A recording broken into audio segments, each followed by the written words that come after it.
शुक्लाम्बरधरं विष्णुं शशिवर्णं चतुर्भुजं प्रसन्नवदनं ध्यायेत् सर्वविघ्नोपशान्तये। व्यासं वसिष्ठनप्तारं शक्तेः पौत्रमकल्मषम् पराशरात्मजं वन्दे शुकतातं तपोनिधिम्। व्यासाय विष्णुरूपाय व्यासरूपाय विष्णवे नमो वै ब्रह्मनिधये वासिष्ठाय नमो नमः। अविकाराय शुद्धाय नित्याय परमात्मने सदैकरूपरूपाय विष्णवे सर्वजिष्णवे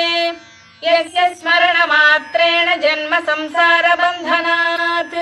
विमुच्यते। नमस्तस्मै विष्णवे प्रभविष्णवे। ॐ नमो विष्णवे प्रभविष्णवे। श्रीवैशम्पायन उवाच श्रुत्वा धर्मानशेषेण पावनानि च सर्वशः युधिष्ठिरः शान्तनवं पुनरेवाभ्यभाषत। युधिष्ठिर उवाच किमेकं दैवतं लोके किं वाप्येकं परायणम् स्तुवन्तः कङ्कमर्चन्तः प्राप्नुयुर्मानवा शुभम्। को धर्मः सर्वधर्माणां भवतः परमो मतः किं जपन्मुच्यते जन्तुर्जन्म संसारबन्धनात्।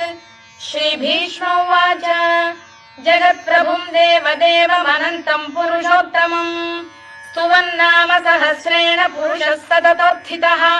तमेव चार्चयन् नित्यं भक्त्या पुरुषमव्ययम् ध्यायन् स्तुवन् नमस्यं च यजमानस्तमेव च अनादिनिधनं विष्णुं सर्वलोकमहेश्वरम् लोकाध्यक्षं स्तुवन् नित्यं सर्वदुःखातिगो भवेत्। ब्रह्मण्यं सर्वधर्मज्ञं लोकानां कीर्तिवर्धनम् लोकनाथं महद्भूतं सर्वभूतभवोद्भवम् एष मे सर्वधर्माणां धर्मोऽधिकतमो मतः यद्भक्त्या पुण्डरीकाक्षं स्तवैरच्चेन्नरः सदा परमं यो महत्तेजः परमं यो महत्तपः परमं यो महद्ब्रह्म परमं यः परायणम् पवित्राणां पवित्रं यो मङ्गलानां च मङ्गलम् दैवतं देवतानां च भूतानां यो व्ययः यतः सर्वाणि भूतानि भवन्त्यादियुगागमे यस्मिंश्च प्रलयं यान्ति पुनरेव युगक्षये तस्य लोकप्रधानस्य जगन्नाथस्य भूपते विष्णोर्नाम सहस्रं मे शृणु पापभयापहम्। यानि नामानि गौणानि विख्यातानि महात्मनः ऋषिभिः परिगीतानि तानि वक्ष्यामि भूतये। ऋषिर्नाम्नां सहस्रस्य वेदव्यासो महामुनिः छन्दोऽनुष्टुप् तथा देवो भगवान् देवकीसुतः अमृतांशुद्भवो बीजं शक्तिर्देवकी नन्दनः त्रिसामा हृदयं तस्य शान्त्यर्थे विनियुज्यते। विष्णुं जिष्णुं महाविष्णुं प्रभविष्णुं महेश्वरम् अनेकरूपदैत्यान्तं नमामि पुरुषोत्तमम्। अस्य श्रीविष्णोर्दिव्यसहस्रनामस्तोत्रमहामन्त्रस्य श्रीवेदव्यासो भगवान् ऋषिः अनुष्टुप्-छन्दः श्रीमहाविष्णुः परमात्मा श्रीमन्नारायणो देवता अमृतांशोद्भवो भानुरिति बीजम् देवकी नन्दन सृष्टेति शक्तिः उद्भवः क्षोभणो देव इति परमो मन्त्रः शङ्खबृन्नन्दकी चक्रीति कीलकम् शार्ङ्गधन्वा गदाधर इत्यस्त्रम् रथाङ्गपाणिरक्षोभ्य इति नेत्रम् त्रिसामा सामरः सामेति कवचम् आनन्दं परब्रह्मेति योनिः ऋतुः सुदर्शनकाल इति दिग्बन्धः श्रीविश्वरूप इति ध्यानम् श्रीमहाविष्णुप्रीत्यर्थे सहस्रनाम जपे विनियोगः। ध्यानम् क्षीरोदन्वत्प्रदेशे शुचिमणिविलसत्सैकते मौक्तिकानाम् मालाक्लुप्तासनस्थस्फटिकमणिनिभैर्मौक्तिकैर्मण्डिताङ्गः शुभ्रैरभ्रैरदभ्रैरुपरि विरचितैर्मुक्तपीयूषवर्षैः आनन्दीनः पुनीयादरिनरिन गदा शङ्खपाणिर्मुकुन्दः भूः पादौ यस्य नाभिर्वियदसुरनिलश्चन्द्रसूर्यौ च नेत्रे कर्णावाशा शिरोद्यौर्मुखमपि दहनो यस्य वास्तेयमब्धिः अन्तस्थं यस्य विश्वं सुरनरखगो भोगि गन्धर्व दैत्यैः चित्रं रम्यते तं त्रिभुवन वपुषं विष्णुमीशं नमामि। ॐ नमो भगवते वासुदेवाय। शान्ताकारं भुजगशयनं पद्मनाभं सुरेशं विश्वाधारं गगनसदृशं मेघवर्णं शुभाङ्गं लक्ष्मीकान्तं कमलनयनं योगिधृध्यानगम्यं वन्दे विष्णुं भवभयहरं सर्वलोकैकनाथम्। मेघश्यामं पीतकौशेयवासं श्रीवत्साङ्कं कौस्तुभोद्भासिताङ्गम् पुण्योपेतं पुण्डरीकायताक्षं विष्णुं वन्दे सर्वलोकैकनाथम्। नमः समस्तभूतानामादिभूताय भूभृते अनेकरूपरूपाय विष्णवे प्रभविष्णवे सशङ्खचक्रं सकिरीटकुण्डलं सपीतवस्त्रं सरसीरुहेक्षणं सहारवक्षस्थलशोभिकौस्तुभं नमामि विष्णुं शिरसा चतुर्भुजम्। छायायां पारिजातस्य हेमसिंहासनोपरि आसीनमम्बुदश्याममायताक्षमलङ्कृतम् चन्द्राननं चतुर्बाहुं श्रीवत्साङ्कितवक्षसम् रुक्मिणी सत्यभामाभ्यां सहितं कृष्णमाश्रये।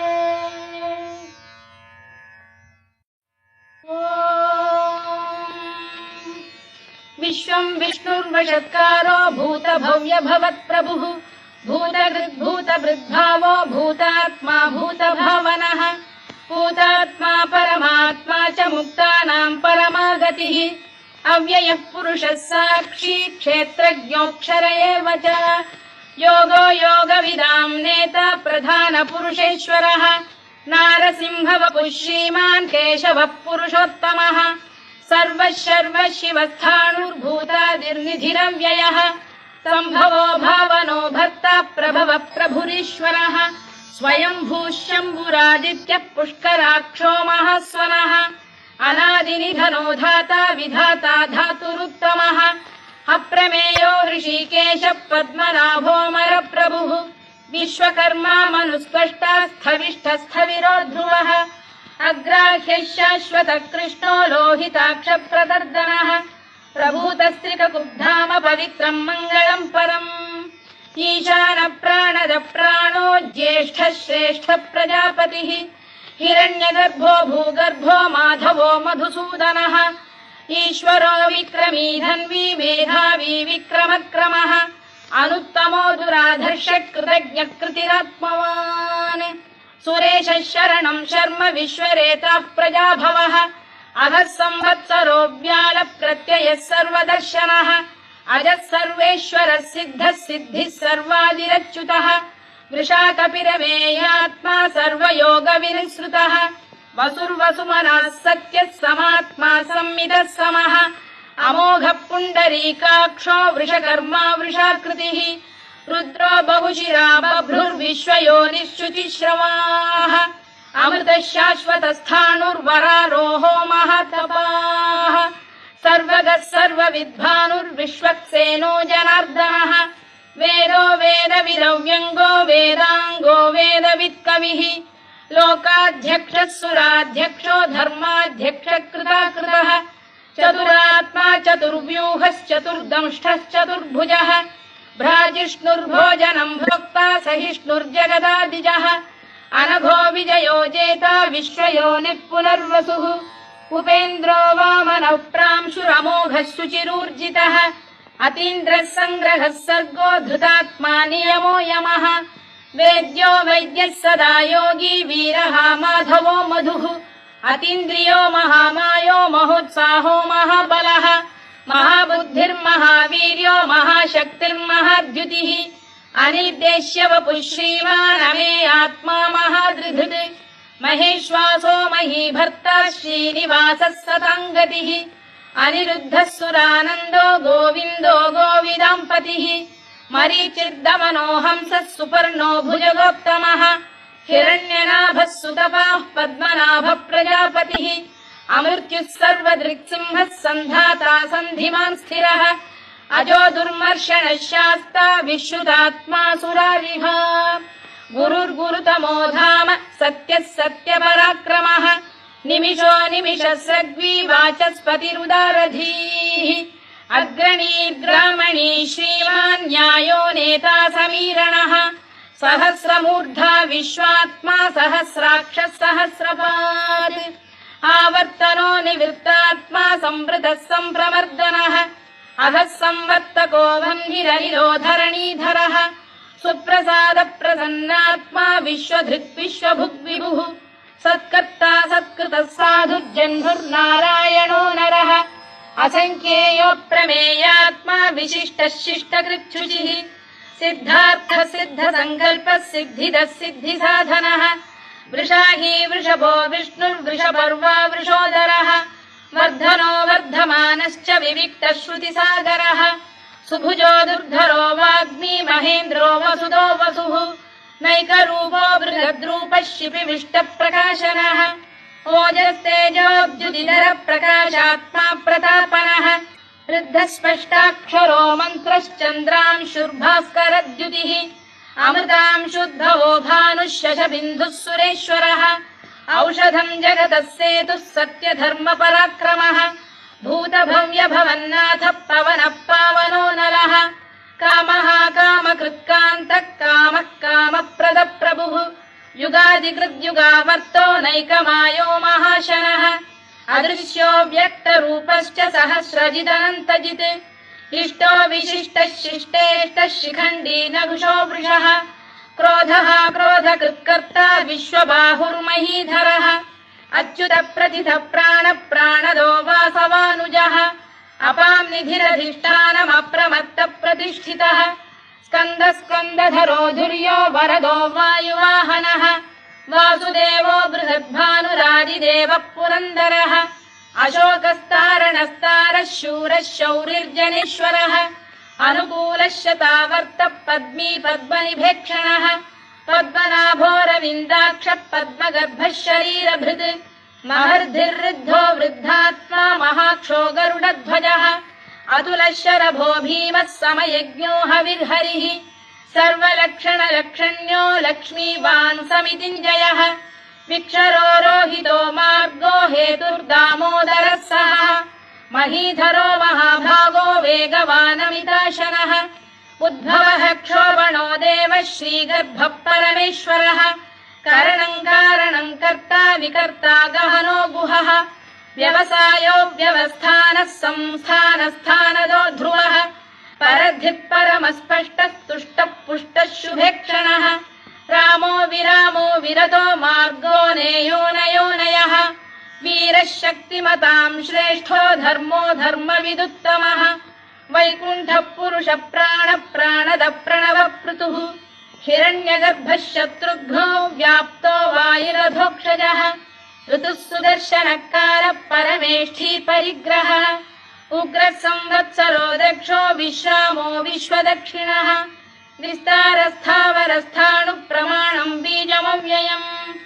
अर्थोऽनर्थो महाकोशो महाभोगो महाधनः अनिर्विण्णस्थविष्ठो भूर्धर्मयूपो महामखः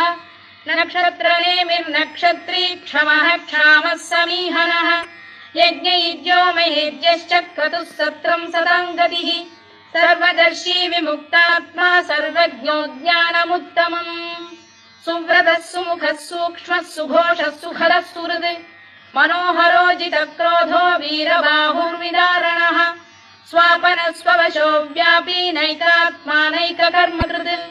वत्सरो वत्सलो वत्सी रत्नगर्भोधनेश्वरः धर्मकृद्धर्मी सदसक्षरमक्षरम् अविज्ञाता सहस्रांशुर्विधाता कृतलक्षणः गभस्तिनेमिः सप्तस्तः सिंहो भूतमहेश्वरः आदिदेवो महादेवो देवेशो देवभृद्गुरुः उत्तरो गोपतिर्गोप्ता ज्ञानगम्यः पुरातनः शरीरभूतभृद्भोक्ता कपीन्द्रो भूरि दक्षिणः सोमपोऽमृतपः सोमः पुरुजिः पुरुषत्तमः विनयो जयः सत्यसन्धो दाशार्हः सात्वताम् पतिः जीवो विनयिता साक्षी मुकुन्दो मितविक्रमः अम्भो निधिरनन्तात्मा महोदधिशयोऽन्तकः अजो महार्घ स्वाभाव्यो जितामित्रप्रमोदनः आनन्दो नन्दनो नन्दः सत्यधर्मात्रिविक्रमः महर्षि कपिलाचार्यः कृतज्ञो मेदिनीपतिः त्रिपदस्त्रिदशाध्यक्षो महाशृङ्गकृतान्तकृत् महावराहो गोविन्दः सुषेणः कनकाङ्गनी गुह्यो गभीरो गहनो गुप्तश्चक्रगदाधरः मेधास्वाङ्गोजितः कृष्णो दृढः सङ्कर्षणोच्युतः वरुणो वारुणो वृक्षः पुष्कराक्षो महामनाः भगवान् भगहानन्दी वनमाली हलायुधः आदित्यो ज्योतिरादित्यः सहिष्णुर्गतिसत्तमः सुधन्वाखण्ड परशुर्दारुणो द्रविणप्रदः दिवस्पृक् सर्वदृग्व्यासो वाचस्पतिरयो निजः त्रिसामासामगः साम निर्वाणम् भेषजम् भिषज सन्न्यासकृच्छमः शान्तो निष्ठा शान्तिः परायणम् शुभाङ्गः शान्तिदः स्रष्टा कुमुदः कुवलेशयः गोहितो गोपतिर्गोप्ता वृषभाक्षो वृषप्रियः अनिवर्ती निवृत्तात्मा संक्षेप्ता क्षेमकृच्छिवः श्रीवत्सवक्षः श्रीवासः श्रीपतिः श्रीमताम्बरः श्रीधः श्रीशः श्रीनिवासः श्रीनिधिः श्रीविभावनः श्रीधरः श्रीकरः श्रेयः श्रीमान् लोकत्रयाश्रयः स्वक्षः स्वङ्गः शतानन्दो नन्दिर्ज्योतिर्गणेश्वरः विजितात्मा विधेयात्मा सत्कीर्तिश्छिन्न संशयः उदीर्णः सर्वतश्चक्षुरनीशः शाश्वतस्थिरः भूषयो भूषणो भूतिर्विशोकः शोकनाशनः अर्चिष्मानर्चितः कुम्भो विशुद्धात्मा विशोधनः अनिरुद्धो प्रतिरथः प्रद्युम्नो मितविक्रमः कालनेमिनिः वीरः शौरिः शूरजनेश्वरः त्रिलोकात्मा त्रिलोकेशः केशवः केशिः हरिः कामदेवः कामपालः कामी कान्तकृतागमः अनिर्देश्य वपुर्विष्णुर्वीरोऽनन्तो धनञ्जयः ब्रह्मण्यो ब्रह्मकृद्ब्रह्मा ब्रह्म ब्रह्मविवर्धनः ब्रह्मविब्राह्मणो ब्रह्मी ब्रह्मज्ञो ब्राह्मणप्रियः महाकमो महाकर्मा महातेजा महोरगः महाक्रतुर्महायज्वा महायज्ञो महाहविः स्तव्यस्तव प्रियस्तोत्रम् स्तुतिस्तोतारणप्रियः पूर्णः पूरयिता पुण्यः पुण्यकीर्तिरनामयः मनोजवस्तीर्थकरो वसुरेता वसुप्रदः वसुप्रदो वासुदेवो वसुर्वसुमनाहविः सद्गतिः सत्कृतिः सत्ता सद्भूतिः सत्परायणः शूरसेनो यदुश्रेष्ठः सन्निवासः सुयामुनः भूतावासो वासुदेवः सर्वासु निलयो नलः दर्पः दर्पदो दृप्तो दुर्धरोऽथा पराजितः विश्वमूर्तिर्महामूर्तिर्दीप्तमूर्तिरमूर्तिमान् अनेकमूर्तिरव्यक्तः शतमूर्तिः शताननः एकोनैकः स वक्र किम् यत्तत्पदमनुत्तमम् लोकबन्धुर्लोकनाथो माधवो भक्तवत्सलः सुवर्णवर्णो हेमाङ्गो वराङ्गश्चन्दनाङ्गदी वीरः विषमः शून्यो घृताशीरचरश्चरः अमानी मानदो मान्यो लोकस्वामी त्रिलोकधृत् सुमेधा मेधजो धन्यः सत्यमेधाधराधरः तेजो वृषोद्युतिधरः सर्वशत्रभृताम्बरः प्रग्रहो निग्रहो व्यग्रो नैकशृङ्गो गदाग्रजः चतुर्मूर्तिश्चतुर्बाहुश्चतुर्व्यूहश्चतुर्गतिः चतुरात्मा चतुर्भावश्चतुर्वेदविदेकपात् समावर्तो निवृत्तात्मा दुर्जयो दुरधिक्रमः दुर्लभो दुर्गमो दुर्गो दुरावासो दुरारिः शुभाङ्गो लोकसारङ्गः स्तुतन्तु स्तन्तु वर्धनः इन्द्रकर्मा महाकर्मा कृतकर्मा कृतागमः उद्भवः सुन्दरः सुन्दो रत्ननाभः सुलोचनः अर्को वाजसनः शृङ्गी जयन्तः सर्वविजयी सुवर्णबिन्दुरक्षोभ्यः सर्ववागीश्वरेश्वरः महाह्रदो महागर्तो महाभूतो महानिधिः कुमुदः कुन्दरः कुन्दः पर्जन्यः पावनोऽनिलः अमृताशोऽमृतवपुः सर्वज्ञः सर्वतोमुखः सुलभः सुव्रतः सिद्धः शत्रुजिच्छत्रुतापनः न्यग्रोधोदुम्बरोश्वत्तश्चाणूरान्ध्रैषूदनः सहस्रार्चिः सप्तजिह्वः सप्तैधा सप्तवाहनः अमूर्तिरनघोचिन्त्यो भयकृद्भयनाशनः अणुबृहत्कृशस्थूलो गुणभृन्निर्गुणो महान् अधृतस्वधृतस्वास्य प्राग्वंशो वंशवर्धनः भारभृत्कथितो योगी योगीशः सर्वकामदः आश्रमश्रमणः क्षामः सुपर्णो वायुवाहनः धनुर्धरो धनुर्वेदो दण्डो दमयिता दमः अपराजितः सर्वसहो नियन्ता नियमो यमः सत्त्ववान् सात्विकः सत्यः सत्यधर्मपरायणः अभिप्राय प्रियार्होः प्रियकृत्प्रीतिवर्धनः विहाय सगदिर्ज्योतिः सुरुचिर्पुतभुग्विभुः रविर्विरोचनः सूर्यः सविता रविलोचनः अनन्तो हुतभुग्भोक्ता सुखदो नैकजोऽग्रजः अनिर्विण्णः सदामर्षी लोकाधिष्ठानमद्भुतः सनात्सनातनतमः कपिलः कपिरव्ययः स्वस्तिदः स्वस्तिकृत् स्वस्ति स्वस्ति भुक् स्वस्ति दक्षिणः अरौद्रः कुण्डली चक्री विक्रम्यूर्जितशासनः शब्दातिगः शब्दसः शिशिरः शर्वरीकरः अक्रूरपेशलो दक्षो दक्षिणः क्षमिणां वरः विद्वत्तमो वीतभयः पुण्यश्रवणकीर्तनः उत्तारणो दुष्कृतिः पुण्यो दुःस्वप्ननाशनः वीरः रक्षणः सन्तो जीवनः पर्यवस्थितः अनन्तरूपोऽनन्तश्रीर्जितमन्युर्भयापहः चतुरश्रो गभीरात्मा विदिशो व्यादिशो दिशः अनादिर्भूर्भुवो लक्ष्मी सुवीरो रुचिराङ्गदः जननो जनजन्मादिर्भीमो भीमपराक्रमः आधारनिलयो धाता पुष्पहास प्रजागरः ऊर्ध्वगः सत्पथाचार प्राणद प्रणवप्रणः प्रमाणं प्राणनिलय प्राणभृत् प्राणजीवनः तत्त्वं तत्त्वविदेकात्मा जन्म मृत्युजरातिगः भूर्भुवः स्वस्तरुस्तारः सविता प्रपितामहः यज्ञो यज्ञपतिर्यज्वा यज्ञाङ्गो यज्ञवाहनः यज्ञभृद्यज्ञकृद्यज्ञी यज्ञभुग्यज्ञसाधनः यज्ञान्तकृद्यज्ञगुह्यमन्नमन्नाद एव च आत्मयोनिः स्वयं जातो वैखानः सामगायनः देवकीनन्दनः स्रष्टा क्षितीशः पापनाशनः शङ्खबृन्नन्दकी चक्री शार्ङ्गधन्वा गदाधरः तथाङ्गपाणिरक्षोभ्यः सर्वप्रहरणायुधः सर्वप्रहरणायुधवो नम इति वनमाली गरीशाङ्गी शङ्खी चक्री च नन्दकी श्रीमान्नारायणो विष्णुर्वासुदेवोऽभिरक्षतु वनमाली गरीशाङ्गी शङ्खी चक्री च नन्दकी श्रीमान्नारायणो विष्णुर्वासुदेवोऽभिरक्षतु वनमाली गरीशाङ्गी शङ्खी चक्री च नन्दकी श्रीमान्नारायणो विष्णुर्वासुदेवोऽभिरक्षतु इतीदं कीर्तनीयस्य केशवस्य महात्मनः नाम्नां सहस्रं दिव्यानामशेषेण प्रकीर्तितम् य इदं शृणुयात् नित्यं यश्चापि परिकीर्तयेत् नाशुभं प्राप्नुयात् किञ्चित् सोमुत्रेह च मानवः वेदान्तको ब्राह्मणः स्यात् क्षत्रियो विजयी भवेत् वैश्यो धनसमृद्धः स्यात् शूद्रः सुखमवाप्नुयात् धर्मार्थी प्राप्नुयात् धर्ममर्थार्थी चार्थमाप्नुयात् कामानवाप्नुयात् कामी प्रजार्थी चाप्नुयात् प्रजाम् भक्तिमान् यः सदोत्थाय शुचिस्तद्गतमानसः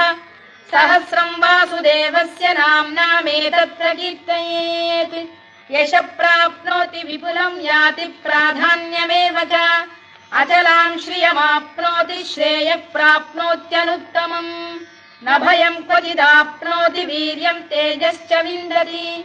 भवत्यरोगोद्युतिमान् बलरूपगुणान्वितः रोगार्तो मुच्यते रोगात् बद्धो मुच्येत बन्धनात् भयान्मुच्येत भीतस्तु मुच्येतापन्न आपदः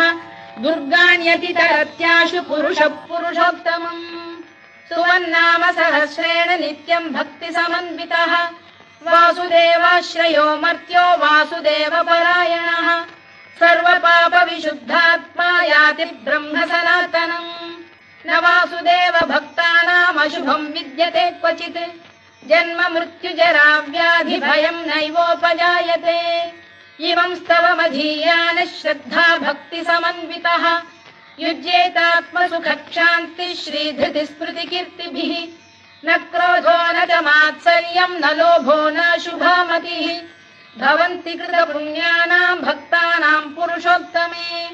द्यौः स चन्द्रार्कनक्षत्राखम् दिशो भूर्महो दधिः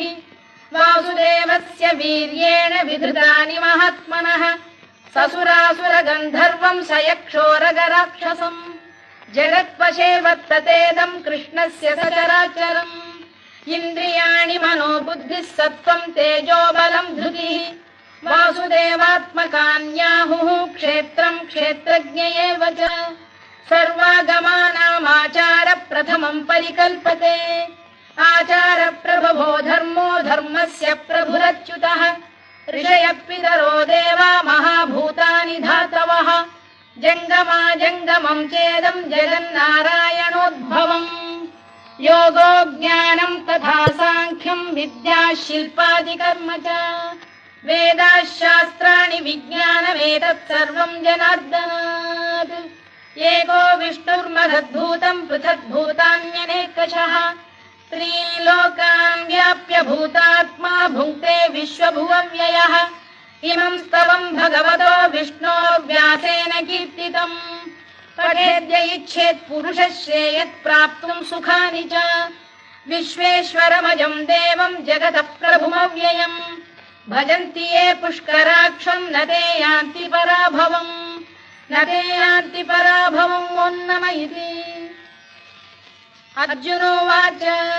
पद्मपत्र विशालाक्ष पद्मनाभ सुरोत्तमा भक्तानामनुरक्तानाम् त्राता भव जनार्दन श्रीभगवानुवाच यो माम् नाम सहस्रेण स्तोतुमिच्छति पाण्डव सोऽहमेकेन श्लोकेन स्तुत एव न संशयोन्नम इति व्यास उवाच वासनाद्वासुदेवस्य वासितम् भुवनत्रयम् सर्वभूतनिवासोऽसि वासुदेव नमोऽस्तु ते वासुदेव नमोऽस्तु ते ओम् नम इति पार्वत्युवाच केनोपायेन लघुना विष्णोर्नाम सहस्रकम् पठ्यते पण्डितैर्नित्यम् श्रोतुमिच्छाम्यहम् प्रभो ईश्वर उवाच श्रीराम राम रामेति रमे रामे मनोरमे सहस्रनाम तत्तुल्यम् राम नाम वरानने श्रीराम राम रामेति रमे रामे मनोरमे सहस्रनाम तत्तुल्यम् राम नाम वरानने श्रीराम राम रामेति रमे रामे मनोरमे सहस्रनाम तत्तुल्यम् राम नाम वरानने